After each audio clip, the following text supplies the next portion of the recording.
Assalamualaikum warahmatullahi wabarakatuh. Perkenalkan, nama saya Irma Susanti dari kelas MBISW 4119 dengan NPM 1940454. Saya dari kelompok 3 akan memaparkan sedikit materi tentang manajemen audit.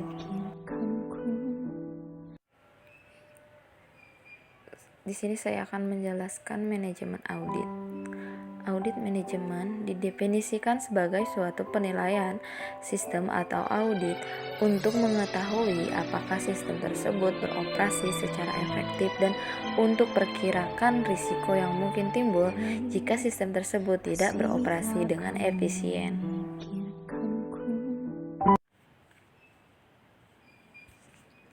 Nah, di sini ada 7 tahapan manajemen audit. Yang pertama ada proposal dan pengenalan. Proposal bersifat hanya sebagai usulan tertulis yang ditujukan kepada pihak-pihak yang berhubungan dalam suatu kegiatan. Kegiatan tersebut dapat berupa kegiatan bisnis, pengajuan dana proyek, hingga penelitian. Nah, tujuan proposal untuk mendapatkan persetujuan dari pihak yang bersangkutan supaya dapat melaksanakan sebuah kegiatan. Nah, ada fungsi proposal juga dapat digunakan untuk pengajuan kerjasama bisnis kepada perusahaan sasaran. Nah, selanjutnya ada survei pendahuluan yang kedua ya. Nah, survei pendahuluan dapat menjadi senjata terbaik bagi auditor untuk memperoleh pemahaman, informasi, dan perspektif yang dibutuhkan untuk kesuksesan audit. Auditor harus memastikan bahwa waktu dan upaya yang dihabiskan untuk survei pendahuluan bisa produktif. Jika survei tersebut direncanakan dan dilaksanakan dengan baik, maka survei tersebut akan menjadi lebih dari sekedar cara untuk mendapatkan pemahaman yang efektif, melainkan juga menjadi penentu keberhasilan audit. Nah, ada langkah-langkah dasar survei pendahuluan, yaitu studi awal.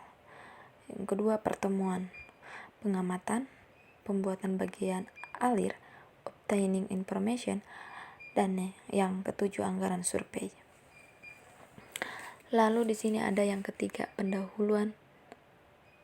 Di sini ada penelaahan yang lebih rinci.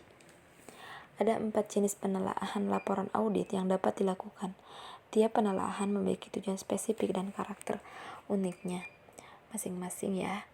Ada 4 jenis penelaahan. Yang pertama, segmen-segmen laporan audit, draft laporan audit, laporan audit yang telah selesai dan diterbitkan, dan yang keempat, rekomendasi-rekomendasi yang masih belum dilaksanakan.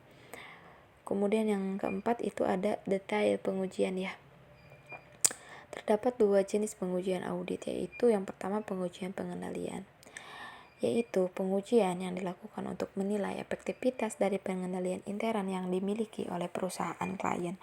Pengujian ini dilakukan untuk mendukung pengurangan penilaian risiko pengendalian. Contoh ya, pengujian pengendalian atas aktivitas pelaksanaan proses persetujuan kredit. Prosedur yang dilakukan, yang pertama, meminta keterangan dari manajemen perusahaan pada karyawan yang tepat tentunya ya. Memeriksakan dokumen, catatan, dan laporan keuangan.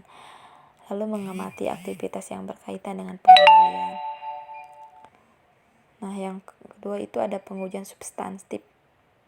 Pengujian substantif yaitu pengujian prosedur yang dirancang untuk menguji sesaji moneter yang secara langsung mempengaruhi kebenaran saldo laporan keuangan. Nah, yang selanjutnya ada yang kelima, mengembangkan dan menelaah temuan audit. Cara auditor mengembangkan dan melakukan temuan atas temuan yang diperoleh dengan cara, jika auditor menemukan adanya kelemahan atau kekurangan yang penting pada program atau aktivitas yang diaudit, maka auditor segera menyusun rencana pengembangan semua aspek yang berhubungan dengan masalah tersebut.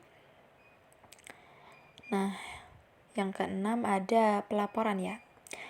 Laporan audit adalah hasil akhir ya dari proses audit, yaitu laporan yang menyatakan pendapat auditor mengenai kelayakan laporan keuangan perusahaan yang sudah sesuai dengan prinsip-prinsip akuntan yang berlaku secara umum.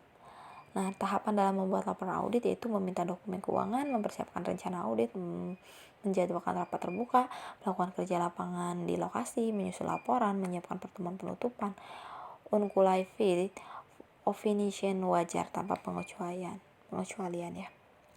Nah, yang ketujuh ada tindak lanjut setelah audit. Nah, tindak lanjut audit yaitu langkah-langkah yang harus diambil oleh auditor setelah laporan audit diserahkan kepada auditi. Tindak lanjut audit merupakan kegiatan untuk mengidentifikasi dan mendokumentasi kemajuan auditi. Nah, selanjutnya ada pengambilan keputusan. Hasil audit merupakan informasi bagi manajemen untuk mengambil keputusan atau permasalahan tersebut. Agar pengambilan keputusan dapat dilakukan secara efektif dan efisien, diperlukan langkah-langkah yang baik, yaitu ada langkah-langkah dalam pengambilan keputusan. Yang pertama yaitu jenis keputusan yang diambil, kedua keputusan terstruktur, yang ketiga keputusan tak terstruktur, dan yang keempat keputusan semi terstruktur.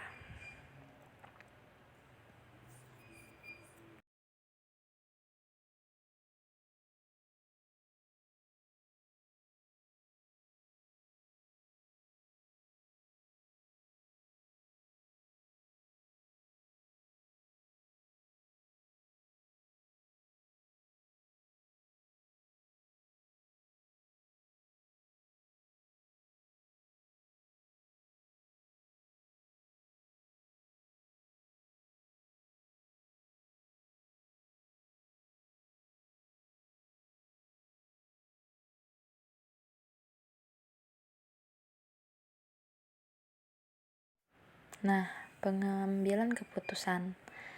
Nah, yang kedua, keterampilan pengambilan keputusan, kenali masalahnya, menelaah situasinya, memecahkan masalah tersebut, membuat pertimbangan terkait tanggung jawab yang etis, mengevaluasi, dan memikirkan dengan empati.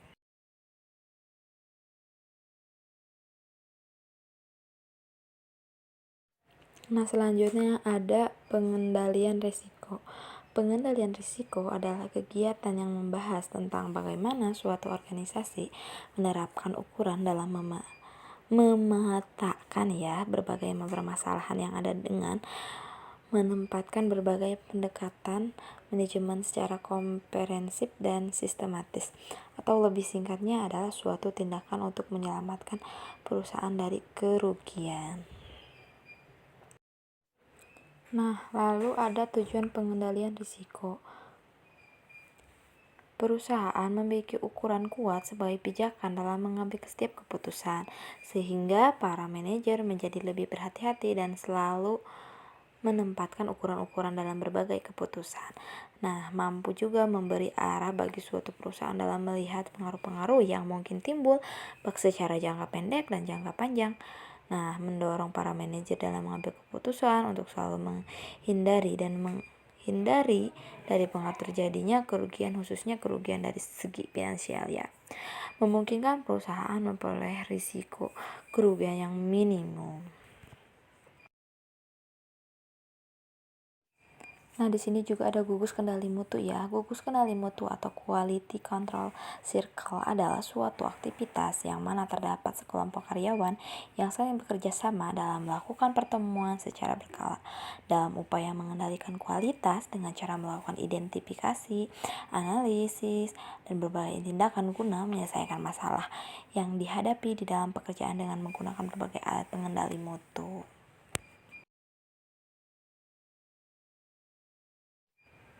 Nah, alat pengendali mutu ya yang selanjutnya. Ada 7. Yang pertama Pareto chart, fishbone diagram, scatter diagram. Keempat control chart atau peta kendali. 5 check sheet atau lembar periksa, dan yang keenam ada histogram. Nah, lalu yang ketujuh ada flow chart.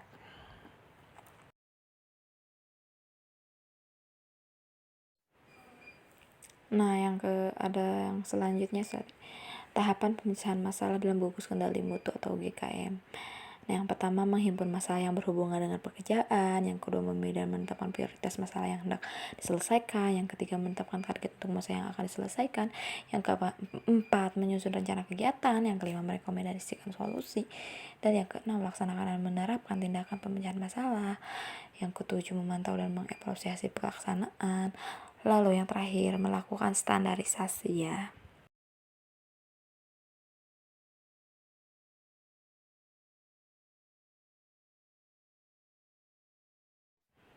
Lalu kemudian ada rangkumannya ya. Pengujian substantif adalah prosedur yang dirancang untuk menguji salah satu moneter yang secara langsung mempengaruhi kebenaran saldo dalam laporan keuangan. Jika auditor menemukan adanya kelemahan atau kekurangan yang penting pada pemrograman atau aktivitas yang diaudit, maka auditor segera menyusun rencana pengembangan semua aspek yang berhubungan dengan masalah tersebut. Lakukan standarisasi setelah sudah memeriksa dan mengatasi penyebab masalah. Maka selanjutnya yang diperlukan adalah membuat standarisasi yang bisa dijadikan sebagai acuan kerja, lingkungan kerja khusus, dan juga ditujukan untuk mencegah masalah yang sama terulang. Mungkin dicukupkan sekian pemaparan materi dari saya. Kurang dan lebihnya saya mohon maaf karena saya juga masih dalam proses belajar. Terima kasih kepada ibu dosen pembimbing juga rekan-rekan saya. Wassalamualaikum warahmatullahi wabarakatuh.